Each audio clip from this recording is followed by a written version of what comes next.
नमोस्तुते तप्त कांचन गौरंगी राधे वृंदावनेश्वरी वृषभानुसुते देवी प्रणमामि हरिप्रिये वाञ्छाकल्पतरुभ्यश्च कृपा सिन्धुभ्य एव च पतितानां पावनेभ्यो वैष्णवेभ्यो नमो नमः। नमो विष्णुपादाय कृष्णपृष्ठाय भूतले श्रीमते Bhaktivedanta स्वामिनिति नामिने।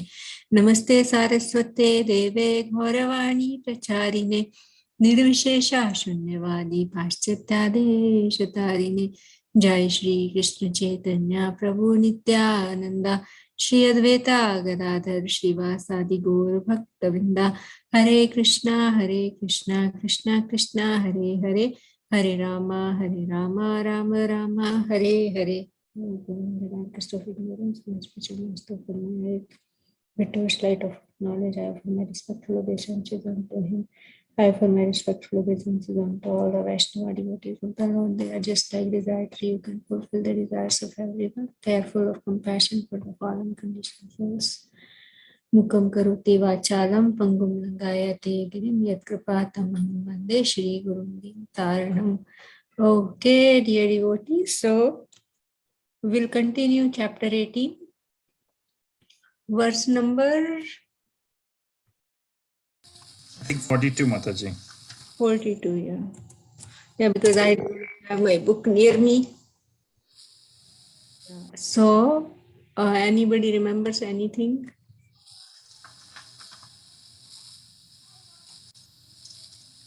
Mataji, I just remember from the last class that it was an act of providence that Maharaj Pariksit was cursed, and even though with the advent of Kali, Shringi was like he was not qualified, but he used his powers to curse Pariksit Maharaj, and Shamik Rishi was not happy that such a exalted personality like Pariksit Maharaj was cursed, and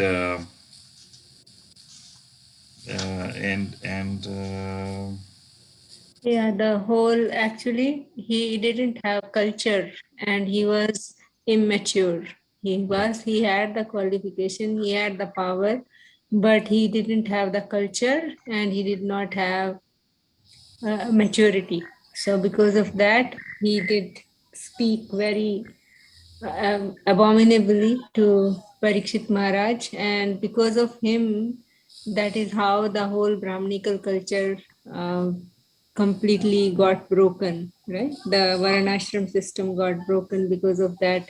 The Brahmanas acted inappropriately, and from there, then after that, other castes, other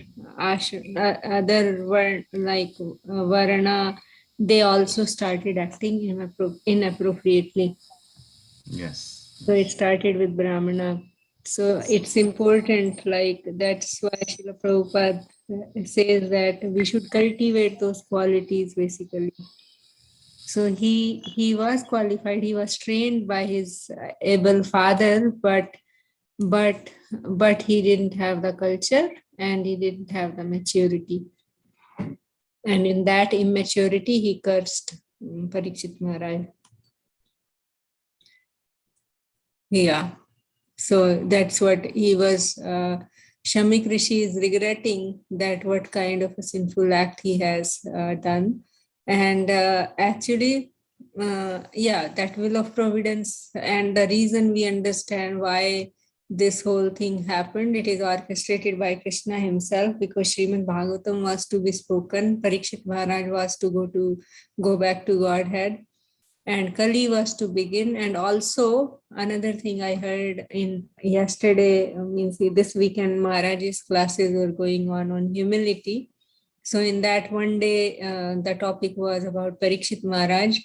And he also, one of our acharyas, I forgot which acharya, says that, see, but Pariksit Maharaj is cursed to die in 7 days and he's still young, right? He didn't freak out. He didn't he didn't try to reverse the curse. He just accepted the curse and tried to understand what should I do so that I can attain the perfection of human form of life, right?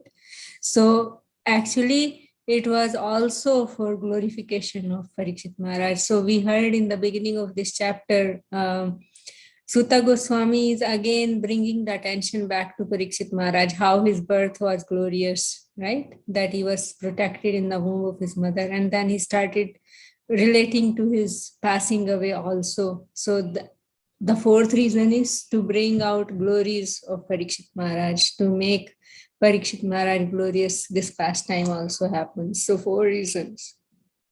All right, so let's begin. Verse number 42. Let me share my screen.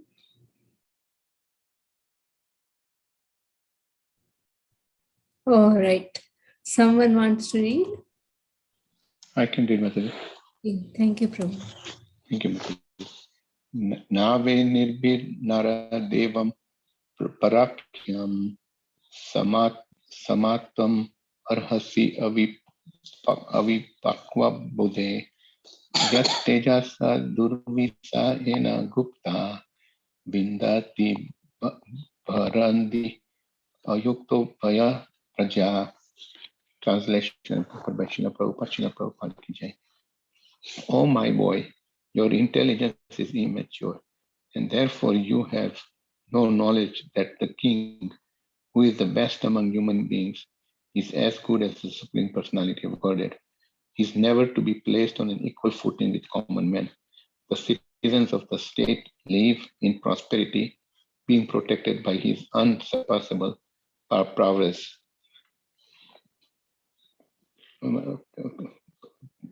Mother, there's no purport on this. Hare Krishna. Haribol. Yeah, Prabhu, sorry, I was unmuting myself and my camera got. Okay, no problem. So you want to say something? Well, again, like Bhagavata Prabhu said that Shamik Rishi was kind of upset with the son that, in his immaturity, Pariksit mother, who is just like as good as Supreme Personality of Godhead, because he was Rajarsi king. In those days, his kings were, they took the knowledge coming from Guru Parampara. They governed accordingly. So, and this Sringi just cursed him for nothing, Yeah. And this is like, he is as good as personality of Godhead. So because these kings who are properly doing their duty, actually they are fully empowered by the Supreme Lord, right? We earlier also saw that how they have this capacity, this quality of protecting, and it is coming from Krishna himself, depending upon how much they are, what level of a devotee they are, that quality is theirs, right? And being protected by his unsurpassable prowess. Yeah, right. So let's move on to the next verse. Someone want to read? I can read, Mataji. Yeah, go ahead. Alakshmane Nardev Namni Rathanga Panam Ayam Angalokaha Tada Prachuro Vinan Kshay Tayakshemano Viva Ruth Vat Kshanat. Translation and purport by Srila Prabhupada ki jai. My dear boy, the Lord who carries the wheel of a chariot is represented by the monarchical regime. And when this regime is abolished, the whole world becomes filled with thieves who then at once vanquish the unprotected subjects like scattered lambs. Purport: according to Srimad Bhagavatam, the monarchical regime represents the Supreme Lord, the personality of Godhead. The king is said to be the representative of the absolute personality of Godhead because he is trained to acquire the qualities of God to protect the living beings. The battle of Kurukshetra was planned by the Lord to establish the real representative of the Lord, Maharaja Yudhishthira. An ideal king thoroughly trained by culture and devotional service with the martial spirit makes a perfect king. Such a personal monarchy is far better than the so-called democracy of no training and responsibility. The thieves and rogues of modern democracy seek election by misrepresentation of votes, and the successful rogues and thieves devour the mass of population. One trained monarch is far better than hundreds of useless ministerial rogues, and it is hinted herein that by abolition of monarchical regime like that of Maharaja Pariksit, the mass of people become open to many attacks of the age of Kali. They are never happy in an overly advertised form of democracy. The results of such a kingless administration is described in the following verses. Haribol. Haribol, Prabhu, you want to say something? Yeah, here Mataji, I think Shamikris is telling his son that he did take because he cursed the monarch Parikshit Maharaj, and when he's doing that, he's cursing the regime, and when the pure king like Parikshit Maharaj is cursed, then the bad people, the rogues, can then can create havoc in the whole kingdom, and that's the impact of Kali. Where in the purport, Prabhupada is saying that one trained monarch is far better than hundreds of useless ministerial rogues. Mm. Uh, so the king is supposed is representative of the absolute personality of Godhead. So when we said we say even in the Bhagavad Gita, Krishna says that he's the king among the people. So and Prabhupada is maintaining that yes, that monarchy is much better than the democracy, and those people were really trained to become perfect kings in martial arts and the shastras. But here in today's world, in democracy, anybody without even in no education can get votes, and through misrepresentations, through money, through corruptions and everything. And then what happens is we all know that the janta, the people, the population is not happy because they have uh, basically corrupt people in the power. Yeah. Yeah. So basically that one monarch, if they are representatives of the Lord, basically, not the other kind of monarchs, then actually it's better than. So this year the king is said to be the representative of the absolute personality of Godhead because he is trained to acquire qualities of God to protect the living. So Kshatriya is to provide Kshatriya the protection from harm, right? So that is if they don't have that, then they are as good as the unwanted kings, right? So yeah, I mean, this is actually when the whole fall down happened, when Shringi cursed Pariksit Maharaj, the whole Brahminical culture fall down, and there is no proper protection. And then what happens is when not proper protection, then unwanted Varan Shankara happens, right? As we heard in Bhagavad Gita chapter 1. So, yeah. Okay, let's go to the Mataji, I next. have a question. Yeah. Dwarka, it was not a monarchy, right? It was a more republic. No, monarchy. Yeah, it was monarchy. Why republic? Because in different texts I have read, and I don't have a clear understanding. I thought Dwarka was more of a republic where he was consulting with Krishna was consulting with everyone. And No, his ministers, right? So monarchy, even in monarchy, they have their ministers. Like Krishna was consulting with them mostly. I don't know where I have read that it was more of a republic or more of like a democracy. But that could not have been an authorized literature or something. Hmm. Yeah, maybe we can research some more on that and then we can discuss. Yeah. Okay, Mataji. Yeah, thank you. Prabhu. Yeah, so should we read the next verse? Yes, Mataji. Can I read, Mataji? Yeah, Mataji, sure. Yeah. Tad adhyanaha papam upaiti anannavyayam yannastanathasya vasor विलुम्पकात् परस्परं गहनान्ति साप्नति भृञ्जाते पासून स्त्रियो अर्थान गुरु दासयो दासयवो जनाः. Translation purport by Srila Prabhupada ki jai. Jai. Due to the termination of the monarchical regimes and the plundering of the people's wealth by rogues and thieves, there will be great social disruptions. People will be killed and injured, and animals and women will be stolen. And for all these things, we shall be responsible. Purport. The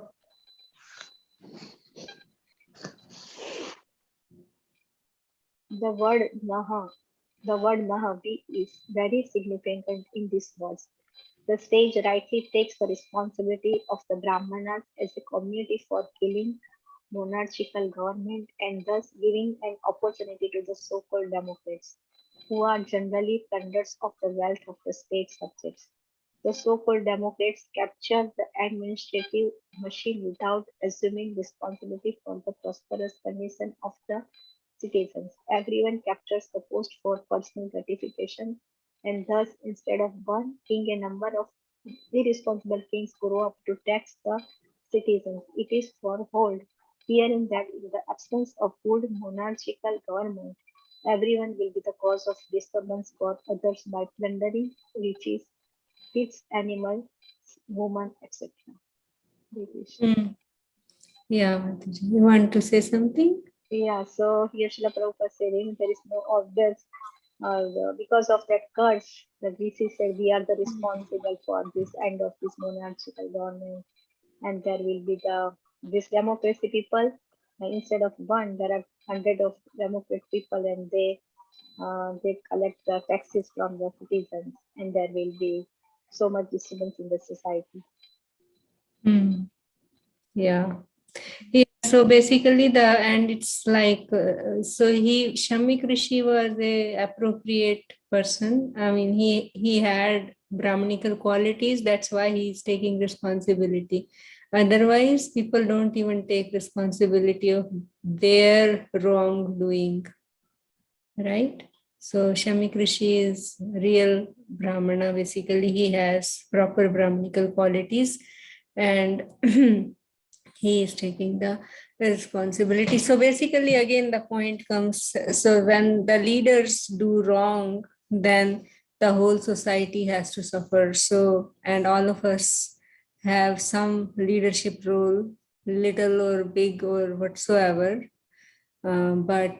So what we do, it will reflect on the whole family, in our case family, and our small community, basically what we do.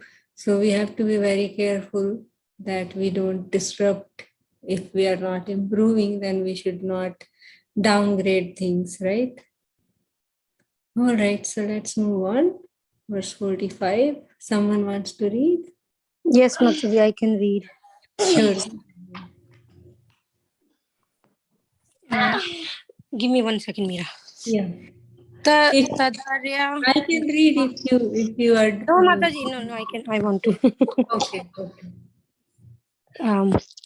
Tadarya dharma pravilyate narnam varnashramacharya yutastrayineya tato rata kama abhiniveshita manam sunam kapinam iva varna sankara. Translation and purport by Srila Prabhupada ki jai. Mataji, thoda sa upar karo. Oh, okay. Sorry. Okay. At that time, the people in general will fall systematically from the path of progressive civilization in respect to the qualitative engagements of the caste and the orders of society and the Vedic injunctions. Thus, they will be more attracted to economic development for sense gratification, and as a result, there will be an unwanted population on the level of dogs and monkeys. Purport. It is foretold herein that in the absence of a monarchical regime, the general mass of people will be an unwanted population like dogs and monkeys. As the monkeys are too sexually inclined and dogs are shameless in sexual intercourse, the general mass of population born of illegitimate connection will systematically go astray from the Vedic way of good manners and qualitative engagements in the caste and orders of life. The Vedic way of life uh, Vedic way of life is the progressive march of the civilization of the Aryans. The Aryans are progressive in Vedic civilization. The Vedic civilization's destination is to go back to Godhead, back home, where there is no birth, no death, no old age, and no disease. The Vedas direct everyone not to remain in the darkness of the material world, but to go towards the light of the spiritual kingdom, far beyond the material sky. The qualitative caste system and the orders of life are scientifically planned by the Lord and his representatives, the great rishis. The perfect way of life gives all sort of instruction in things both material and spiritual. The Vedic way of life does not allow any man to be like the monkeys and dogs. A degraded civilization of sense gratification and economic development is the byproduct of godless or kingless government of the people, by the people and for the people. The people should not, therefore, begrudge the poor administration they themselves elect. Hmm. Hari Bol. Yeah, So, you want yeah, Mataji. So it's like basically mentioning about like how the Varun Shankara is Hmm. not according to Vedic system, and it destroys the system that Krishna and so, his associates have created, so that um, mm, so once the Varun Shankara happens, the Vedic system falls, and then it hinders the progress of the civilization. Then uh, yeah. they act like animals, like the human becomes like animal in sense Yeah. gratification. Yeah, so the whole thing we heard earlier, that how Pariksit Maharaj and Yudhishthir Maharaj, their concerns were for the real well-being of the citizens, right? Not only just human, but all animals and all, meaning they wanted them to be Krishna conscious. And that is what Pariksit Maharaj would go around in disguise to see what is going on, and if everything is okay for the real well-being of the citizens, basically. So when such rulers are diminished and are killed, then what happens is, then there is no one actually to bring the citizens on the right track towards Krishna, basically to God consciousness. So then what happens? Then, of course, when the positive is not there, then the senses are active. If they are not engaged in Krishna service, then of course they will be engaged in sense enjoyment, and then that leads to the unnecessary mixing of the opposite sex. And then, as we heard in chapter 1 of Bhagavad Gita, that then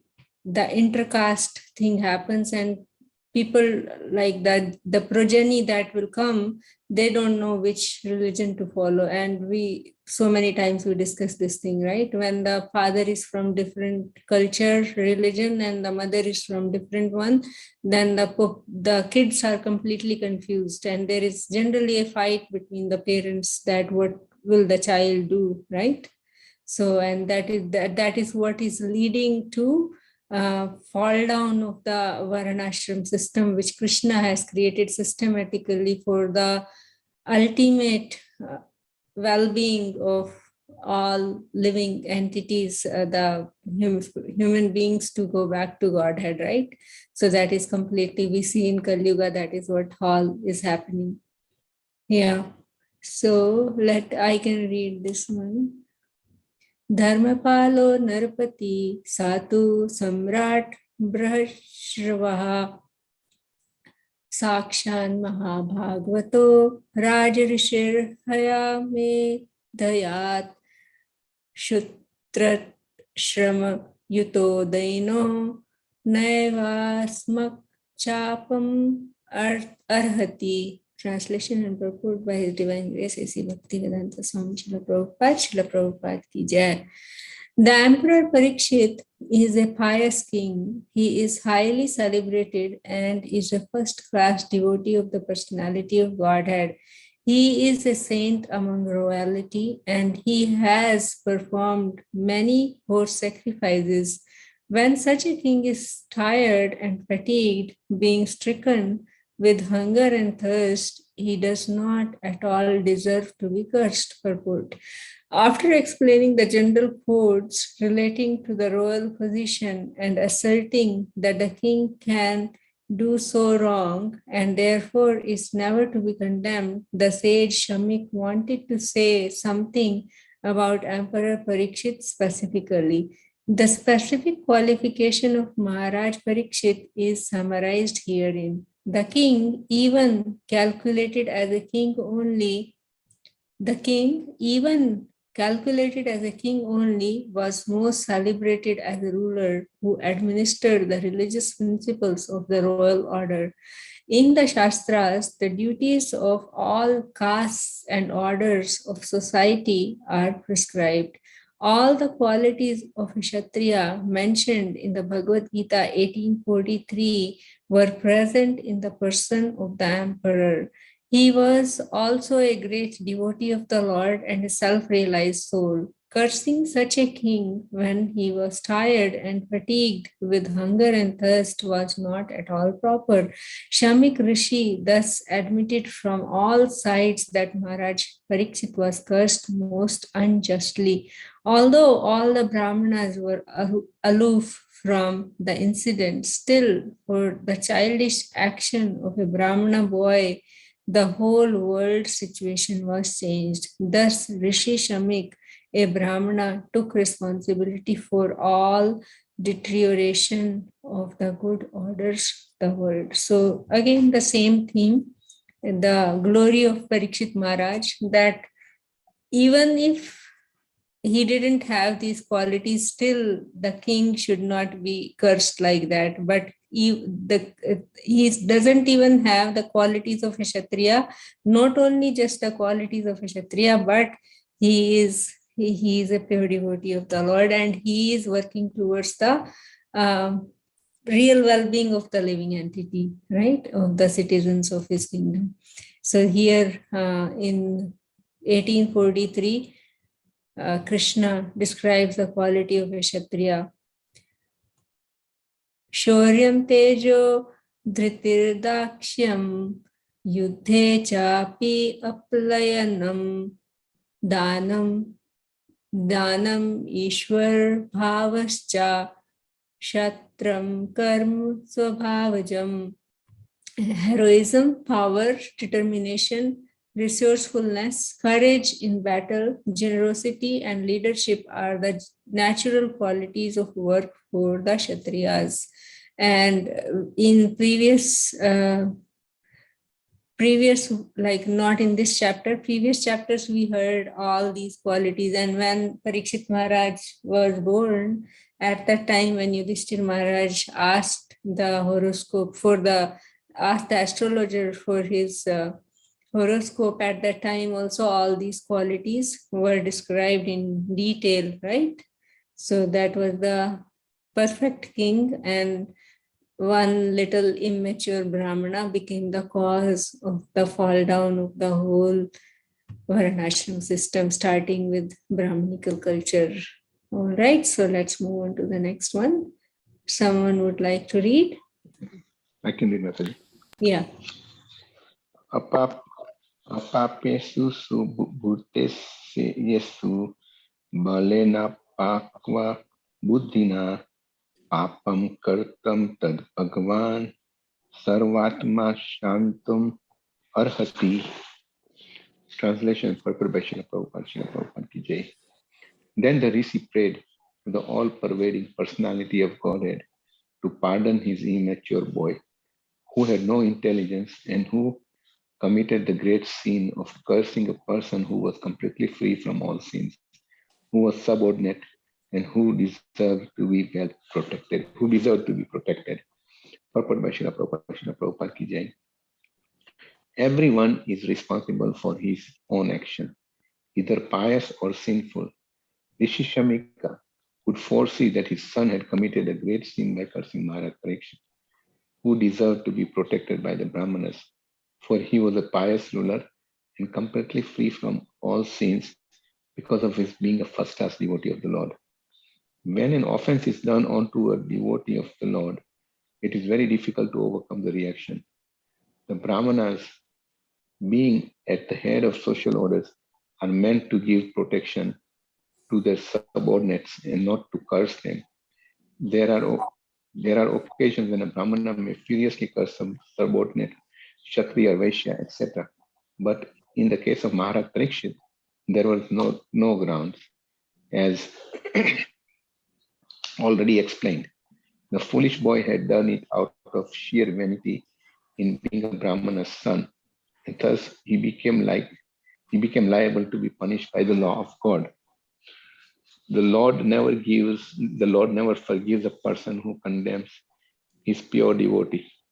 Therefore, by cursing a king, the foolish Shringi had committed not only a sin, but also the great offense. Therefore, the Rishi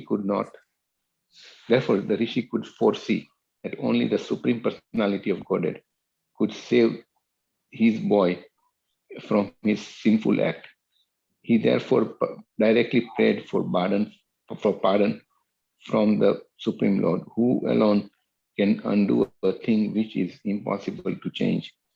The appeal was made in the name of a foolish boy who had developed no intelligence at all. A question may be raised herein that since it was the desire of the Lord that Maharaj Pariksit be put into the awkward position so that he might be delivered from material existence, why was the Brahmana's son made responsible for this offensive act? The answer is that the offensive act was performed by a child only, so that he could be excused very easily, and thus the prayer of the father was accepted.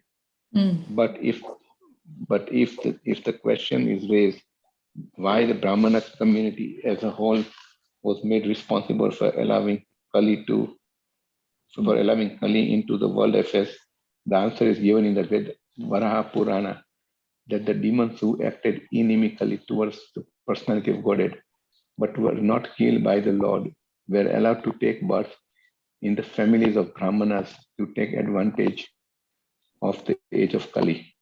The all-merciful Lord gave them a chance to have their births in the families of pious Brahmanas so that they could progress towards salvation. But the demons, instead of utilizing the good opportunity, misused the Brahminical culture due to being puffed up by vanity in becoming Brahmanas. The typical example is the son of Shamik Rishi, and all the foolish sons of Brahmanas are warned hereby not to become as foolish as Shringi and be always on guard against the demoniac qualities which they had in their previous births. The foolish boy was, of course, excused by the Lord, but others who may not have a father like Shamik Rishi will be put into great difficulty if they misuse the advantages obtained by the birth in a Brahmana family. Haribol. Oh, wow. What a purport. Yeah, Prabhu, you want to share something? Yeah, there's a lot of things here. First of all, it is the Brahmana's duty is to protect the king, a pious king, godly king. But here we see the situation instead of being protected, the king, Shringi made an offense by cursing him. But then his father is saying he's a pure devotee. He's not committed any offenses, so we should protect him. And then, but instead of that, Shringi curses him to die. Then Prabhupada says that also that these Brahmanas, and I didn't realize this, that these people, they were demons in their past life, but they were given an opportunity to progress in spiritual life by being born in the families of Brahmanas. But unfortunately, instead of taking to the Brahminical process, the demoniac mentality comes out and then do all sorts of nonsense in the name of being Brahmanas. Yeah. And And yeah, those are the two main points Mataji I'm getting from this. Yeah. So I see, I like very interesting and very amazing. Shamik Rishi, so he first of all kind of chastised his son. He did the duty of a father there to correct his son, and then as a father, it is his duty to protect his son also. And then now he's offering prayers to the Supreme Lord, because only that Supreme Lord can protect his son. And I'm thinking about, and as Srila Prabhupada writes in the purport, the difference between sin and offense. So the offense is very powerful actually.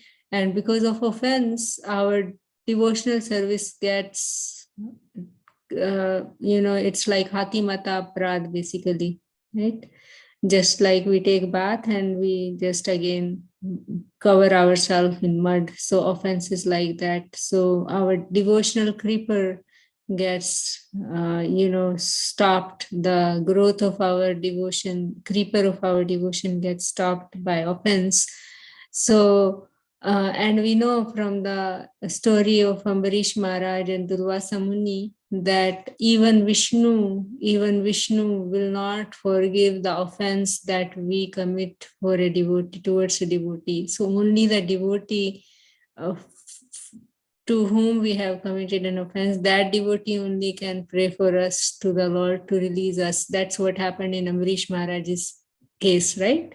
When Durvasa Muni, when the Sudarshan Chakra was going behind Durvasa Muni, he goes to Lord Brahma, Lord Shiva, but they say, no, we cannot do anything. This is Vishnu's Sudarshan Chakra. You go to Lord Vishnu. And when he goes to Lord Vishnu, Vishnu says that my devotee has completely purchased me actually because of their devotion. So I can't do anything. So you can go back to Ambarish Maharaj and ask him whatever he decides, that will happen, right? And Ambarish Maharaj is such a devotee that he says that if I have done any piety, oh Lord, use it for the protection of Durvasa Muni. So that is the character of a devotee. So here we will see how Pariksit Maharaj also speaks. And then very nicely Srila Prabhupada in the purport has raised this question, because this can, like we heard earlier, this is the will of providence. Then why is it that Shringi became the instrument here? So, and very nicely Srila Prabhupada is telling that in Vara Purana that he's just a small child, because a small child can be forgiven. So very nice verse and purport. And I really like, it's Shamik Rishi's character is so amazing, that how he chastises his son, he corrects him, and also he protects him from the reaction of his offense by praying to the Supreme Lord, right? So, and also Srila Prabhupada writes in the purport that those who don't have a father like Shamik Rishi, they will have to suffer. So, meaning for us as a parent, it is a lesson that we should pray for our children. So how Shamik Rishi did for his son, both ways, he corrects him and he prays for his protection, right?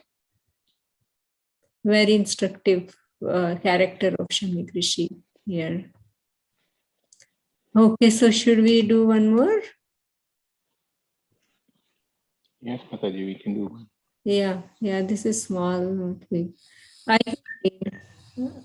Tirasta vipralabdaha Shaptaha Shipta Hata Api Nasya Tat Pratikurvanti Tad Bhakta Prabhavopihi. Translation and purport by His Divine Grace S.E. Bhaktivedanta Swami Srila Prabhupada ki jai. The devotees of the Lord are so forbearing that even though they are defamed, cheated, cursed, disturbed, neglected, or even killed, they are never inclined to avenge themselves. Purport. Rishi Shamik also knew that the Lord does not forgive a person who has committed an offense at the feet of a devotee. We just discussed that part, right? How Vishnu did not forgive Durvasa Muni. The Lord can only give direction to take shelter of the devotee. He thought within himself that if Maharaj Pariksit would counter curse the boy, he might be saved. But he knew also that a pure devotee is callous about worldly advantages or reverses. As such, the devotees are never inclined to counteract personal defamation, curses, negligence, etc. As far as such things are concerned, in personal affairs, the devotees do not care for them. But in the case of their being performed against the Lord and his devotees, then the devotees take very strong action. It was a personal affair, and therefore Shamik Rishi knew that the king would not take counteraction. Thus, there was no alternative than to place an appeal to the Lord for the immature boy. It is not that only the Brahmanas are powerful enough to award curses or blessings upon the subordinates. The devotee of the Lord, even though he may not be a Brahmana, is more powerful than a Brahmana.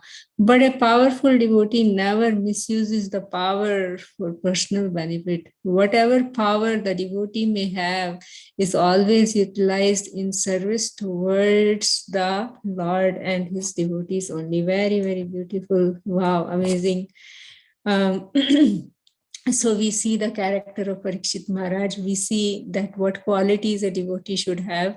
So that he doesn't care about his defamation, curses, or negligence. So I feel like I have a long way to go. I can't call myself a devotee, basically. So very, very nice verse and the purport. So meaning Shamik Rishi is understanding that if Parikshit Maharaj gives him punishment, Shringi, then actually Shringi will be saved. Just like we say that if somebody does the kills someone, and then they should be punished according to Manu Samhita. Otherwise, they will have to take the reaction in their next lives, right? If they get the reaction in this life itself by being by getting the death sentence, then they will pay off in this lifetime only. Otherwise, they will have to suffer greater reaction in the coming up lives. So here Shamik Rishi is also speaking like the same way, that if Parikshit Maharaj does that, but he knows the quality of a devotee. The quality of a devotee is that if something is for his own inconvenience, then he will not care. He is such a grounded person, and Parikshit Maharaj is more than that. So Shamik Rishi was. That's why Shamik Rishi has to pray to Krishna, and so very nicely that he prays to the Supreme Lord, and he gives the reason why, right? Why he has to do that. Whatever power a devotee may have is always utilized. Very beautiful purport, right? Whatever power a devotee may have is always utilized in service towards the Lord and his devotees only, not for their own personal benefit. So using everything in Krishna service. Hari Bol. Yeah, we can read this also. Someone wants to read? Yeah. Can I read, Mataji? Yeah, go ahead. Yes, Mataji, Mataji, go ahead. Iti putra kratangne so anuttato mahamuni swayam viprakrato rajna naivagam tad achintyat. Translation purport by Srila Prabhupada teaching.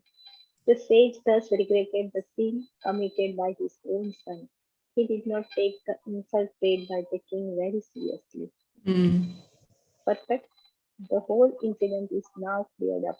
Maharaj Parikshit's gargling the sage with a dead snake was not at all a a very serious offense, but Shringi's cursing the king was a serious offense. The serious offense was committed by a foolish child only.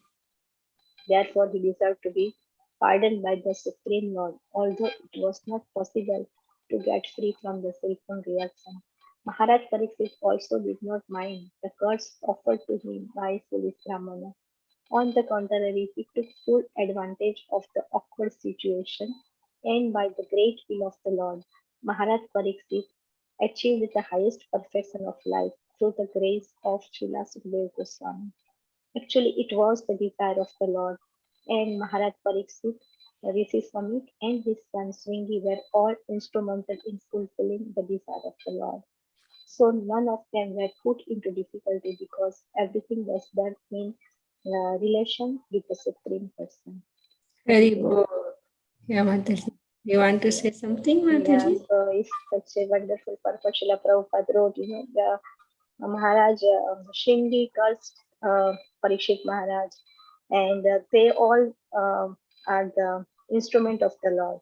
Samit Rishi, Shindi, and Maharaj Pariksit was not offended, but he took the curse and he took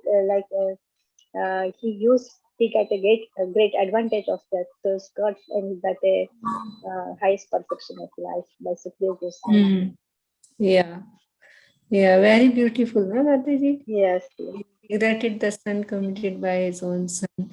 So that yes, regret is very important as we discuss the 4 R's, right? First we recognize, then we regret, then we actually rectify. I think I said something wrong last time. Rectify and reinstate.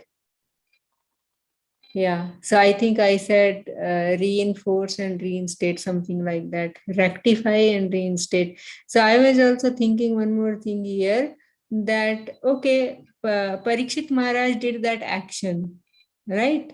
So which was not so good, but he did. But how Shringi reacted to it, that changed the whole thing completely. That brought the whole fall down of the Brahminical culture and the Varnashram system, basically.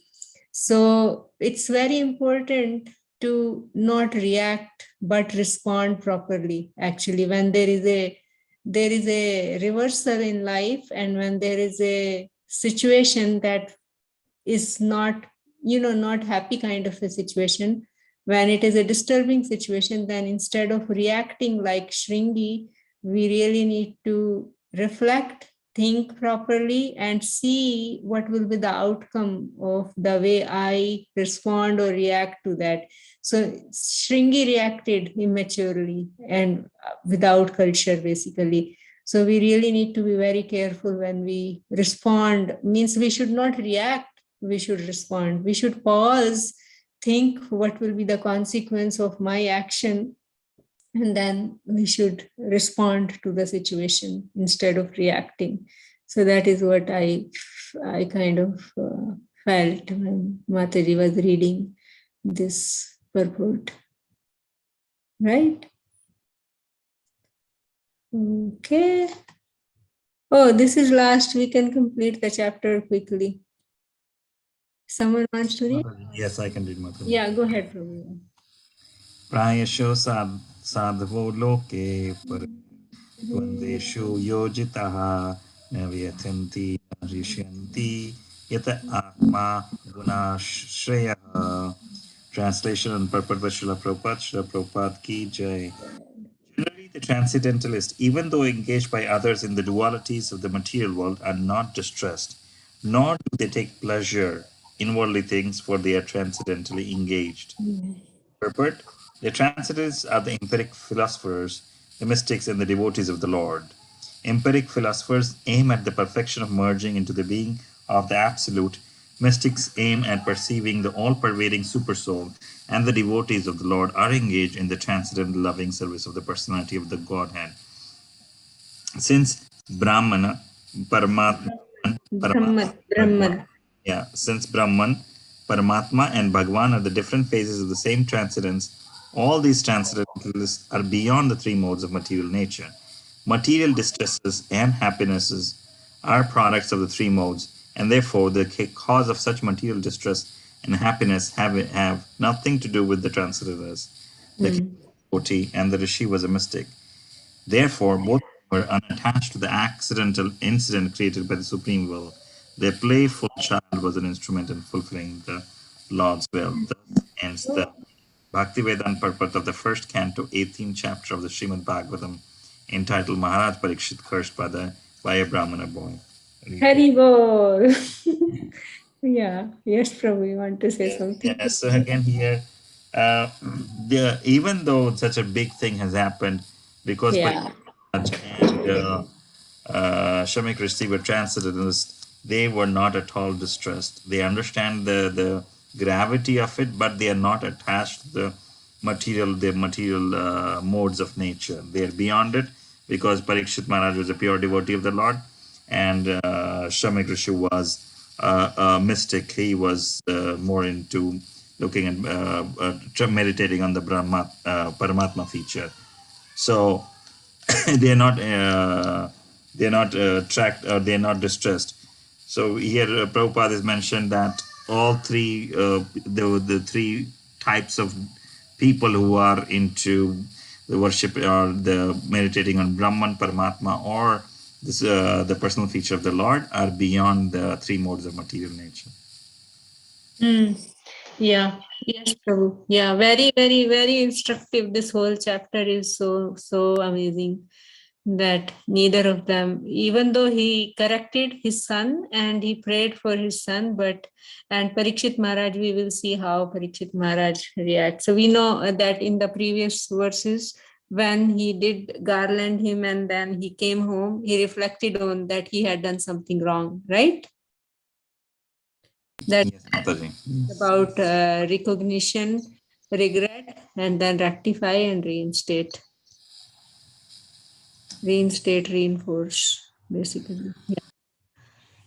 Yes. So we will end here. It's almost 8:30. So anybody quickly wants to, very, very instructive chapter for all of us, actually, that react. Instead of reacting, we should respond thoughtfully, and we should really see what will be the consequence of how I act, right?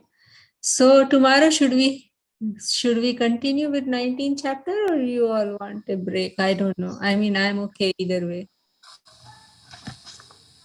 Continue, Mataji. Continue, Mataji. Continue. Okay, so we 19th chapter begin, Krishna willing. Tomorrow I have my booster shot also. We'll see, hopefully. Very good. Yeah, And Mataji, if you don't feel well, we can. yeah, I will see. And then I have, Prabhu, okay, thank you all very much. Srimad Bhagavatam, Granthra Srimad Bhagavatam ki jai, Shri Prabhupada ki jai, Vancha Kalpatarubhasya Kripa Sindhu.